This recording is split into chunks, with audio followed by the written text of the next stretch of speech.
Bonsoir à tous, vous regardez le 7-8 Les Invités. Nous sommes le mercredi 28 septembre. Merci de nous retrouver pour cette nouvelle émission au programme de 3 invités. Nous recevons en plateau Julien Lecam, secrétaire régional adjoint du syndicat Alliance Police Nationale. Fermeture de commissariat, événements publics annulés, migrants, il fera le point avec nous en plateau. Et le festival Orphée a débuté hier dans les Yvelines. Pour nous en parler, Richard Le Teurt, président du festival. Il reviendra avec nous sur les différentes manifestations qui se dérouleront jusqu'au 21 octobre. Et du sport, enfin pour finir, nous reviendrons sur la course du Vendée Globe avec le skipper yvelinois Éric Bellion. Le Versaillais nous parlera de sa première participation à cette aventure avec son bateau comme un seul homme.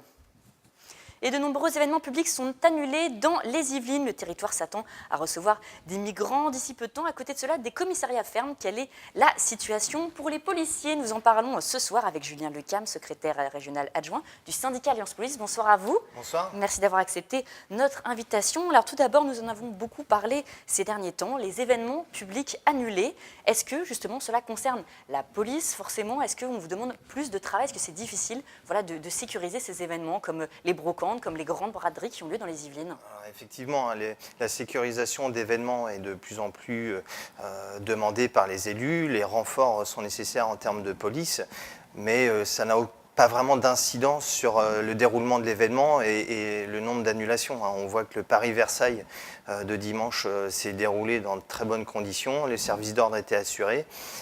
Voilà, un service d'ordre effectivement conséquent, mais il n'y a pas d'incidence en termes d'annulation, en tout cas sur les secteurs police actuellement. Les maires, notamment le maire du Chesnay, proche de chez nous, met en place une réserve civile de sécurité civile. Les maires décident de demander aux citoyens de les aider pour assurer la sécurité. Quel message ça donne pour la police? Il n'y a pas assez de policiers, donc il faut faire appel à des citoyens?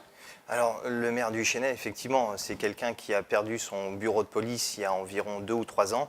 Le bureau de police a été fermé pour des problèmes d'effectifs.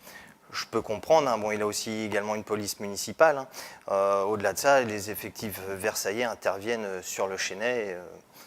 Je ne pense pas que ça soit nécessaire, ce genre de groupe, si vous voulez, cette formation de groupe. Donc si on résume, les événements publics qui sont annulés pour faute de sécurité, ce n'est pas un problème d'effectifs, il y a suffisamment de policiers. On a des problèmes d'effectifs sur le département, ça on le voit très bien, il y a des fermetures de commissariats prévues, donc effectivement on est en manque d'effectifs sur le département. Les collègues participent et sécurisent le plus grand nombre d'événements possibles. Malheureusement, bon, on le voit, il y a peut-être eu certaines annulations, mais en tout cas, voilà, pas dû forcément aux effectifs de la police nationale. La situation n'est pas alarmante selon vous? Non, non, non. Pas du tout. Je voudrais revenir également sur un problème d'effectifs, de commissariat. Récemment, oui. le commissariat de Vélizy va fermer bientôt. Oui, vous êtes au courant justement de ça? Est-ce que vous pouvez nous en dire un peu plus? Comment ça s'explique? C'était inévitable depuis la restructuration des services sur le 78. Et la perte de presque 300 effectifs sur le département en une dizaine d'années, ça a eu un impact considérable sur l'organisation des services. Et il y a des services qui ne peuvent plus tourner, comme le commissariat de Vélizy, de la Selle Saint-Cloud. C'est des petites structures qui, par manque d'effectifs, vont fermer. Est-ce qu'il y a d'autres commissariats qui sont concernés dans les Yvelines ou sur Saint-Quentin en Yvelines? Le directeur nous a annoncé la fermeture de petites structures, comme Vélizy.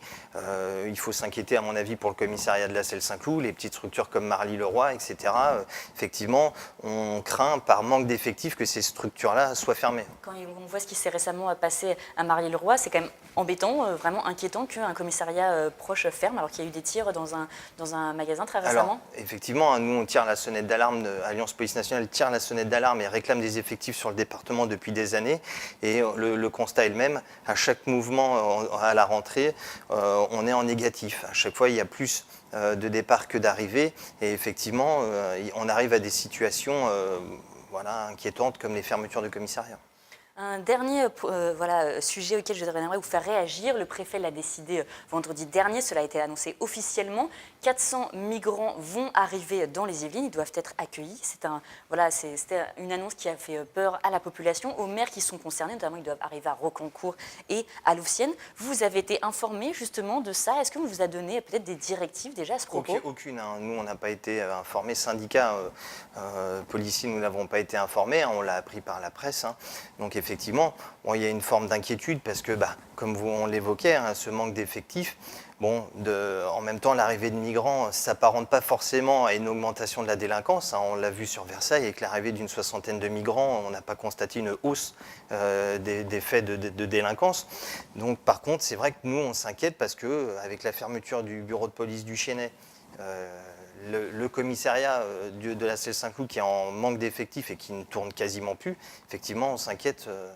On souhaite avoir des renforts. Il faudrait que le préfet fasse des demandes de renforts d'effectifs police. S'il faut des renforts, justement, peut-être pour accueillir ces gens, à quel moment vous avez besoin d'effectifs en fait, dès le départ, vous voyez, là, actuellement, il y a des manifestations sur Versailles, sur Louvciennes. C'est des manifestations qu'il faut encadrer. Et il faut sécuriser ces manifestations-là. Ça nécessite beaucoup d'effectifs qui sont déjà pris, eux, sur des missions antiterroristes, sur des missions de police-secours. Donc, vous voyez, dès le départ, même sans qu'ils soient là, ça crée déjà un problème de sécurité publique, rien que par les manifestations. Donc, nous, on s'inquiète parce qu'on a besoin d'effectifs. Ouais. Ce sera le mot de la fin. Merci Julien Lecam d'être venu en plateau et d'avoir accepté de venir sur cette émission. Merci beaucoup. Passe maintenant, tout autre sujet, la culture. Le festival Orphée a débuté hier dans les Yvelines. C'est un festival de théâtre avec de la danse, de la musique, des contes, mais aussi des conférences autour du handicap, car la plupart des intervenants sont en situation de handicap. Pour nous en parler, c'est Richard Leteurtre, le président du festival, qui a accepté de parler à Mélanie Poquier. Regardez. 27 septembre, c'est l'inauguration du festival Orphée en Yvelines. Je dis ça parce que la particularité, peut-être, c'est qu'il y a 2 festivals qui se sont réunis. Et ça, c'est quand même une chose très importante, parce que Orphée existe depuis 2004 et le festival Viva la Vida existe depuis 2012. Et on a décidé de se réunir ensemble. On est quand même des départements voisins, avec la même ligne artistique, les mêmes motivations. Juste pour cette fois, fais quelque chose que je te dis. Pas! Je veux que tu ailles dans l'eau. Tu sentiras bien.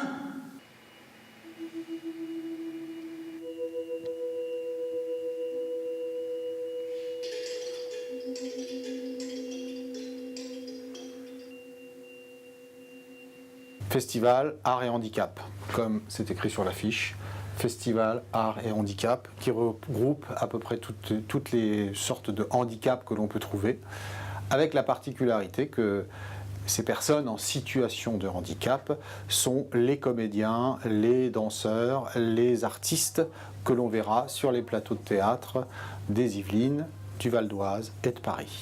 Bien sûr, majoritairement, on privilégie les spectacles où il y a des personnes en situation de handicap, mais on peut aussi avoir des spectacles, il y en a quelques-uns, pas beaucoup, bien sûr, parce qu'il faut garder cette proportion, mais on a par exemple 2 spectacles, 2 monologues de femmes, un qui va se dérouler d'ailleurs ici, c'est un peu le clin d'œil, puisqu'on est dans un lieu du handicap, donc on va présenter un spectacle à une personne valide, mais c'est juste parce que c'était un bon spectacle que j'avais vu à Avignon.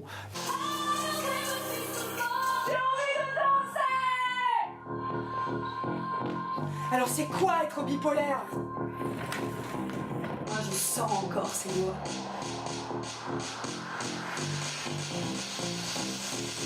Il sort de l'hôpital. C'est qui le fou? Parce que si on regarde derrière les grands murs, qui dit qu'on sera pas happé par la folie? Tous les handicaps peuvent être présents et tous les handicaps peuvent être à un moment donné sur un plateau parce que ce sont aussi des artistes. C'est quelque chose qu'on comprend très bien dans le milieu de la peinture. On parle même d'art brut. On ne dit pas que Frida Kahlo, par exemple, était quelqu'un qui était en fauteuil. Et pourtant, c'était quelqu'un en fauteuil. Donc, à ce niveau-là, puisque ce n'est pas visible et que leur art est caché, en tout cas, enfin la personne est cachée derrière son art, on l'admet. Mais sur les plateaux de théâtre, c'est plus difficile. C'est vrai que des danseurs en fauteuil, des danseurs avec une jambe en moins, un bras en moins, ça peut interpeller. Tenez, l'autre jour, j'étais devant la porte de mon immeuble. Bon, visiblement, on avait changé le code. Et là, j'entends... Chut, chut, wesh, wesh, ma gueule, chut, cousin, chut. Elle passe nulle part. Chut.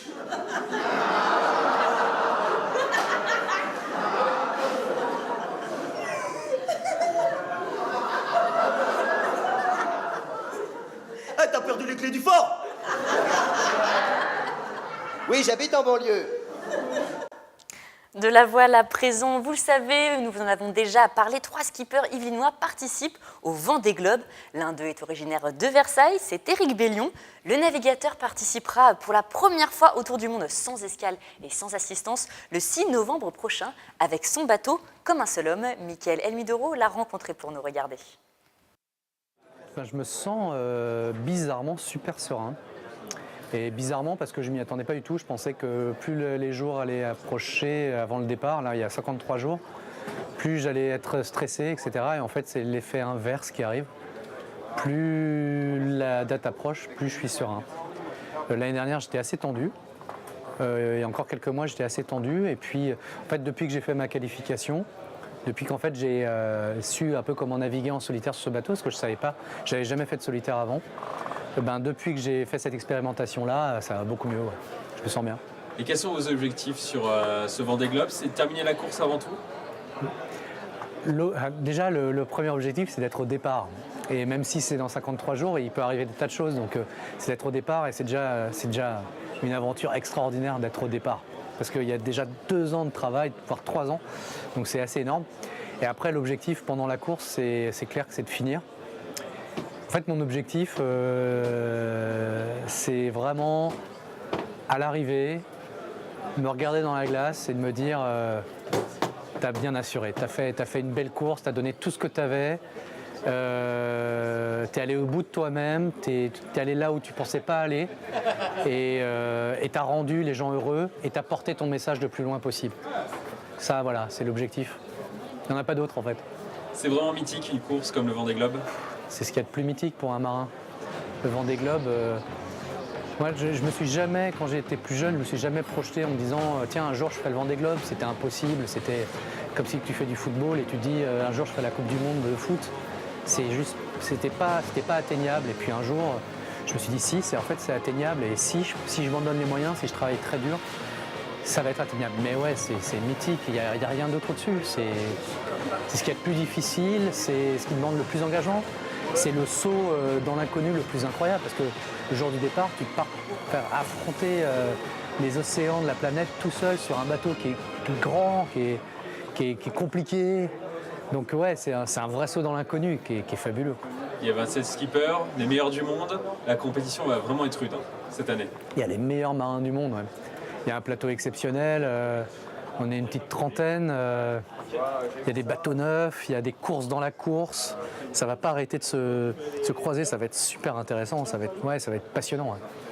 Vous êtes 3 Yvelinois cette année à prendre le départ. Comment l'expliquez-vous qu'il y ait autant d'Yvelinois qui prennent le départ d'une compétition aussi mythique, le Vendée Globe? Je crois que c'est que la mer n'a pas de frontières et on n'a pas besoin d'être né près de la mer pour rêver à la mer.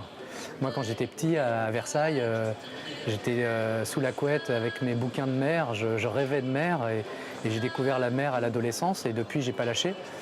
Et je crois qu'on est beaucoup, dans mon cas, je ne suis pas du tout un cas isolé, il y a beaucoup d'Yvelinois qui pensent à la mer, qui rêvent de la mer et qui, l'été, profitent justement des vacances pour aller naviguer. Et surtout, moi, j'aimerais leur dire, mais allez-y à fond, le rêve est atteignable et si vous avez vraiment envie de vivre cette passion-là, allez-y, c'est extraordinaire. Ouais. Départ du Vendée Globe, ce sera le 6 novembre prochain. C'est à présent la fin du 7-8 Les Invités. Je vous remercie de nous avoir suivis. Je vous souhaite une excellente soirée.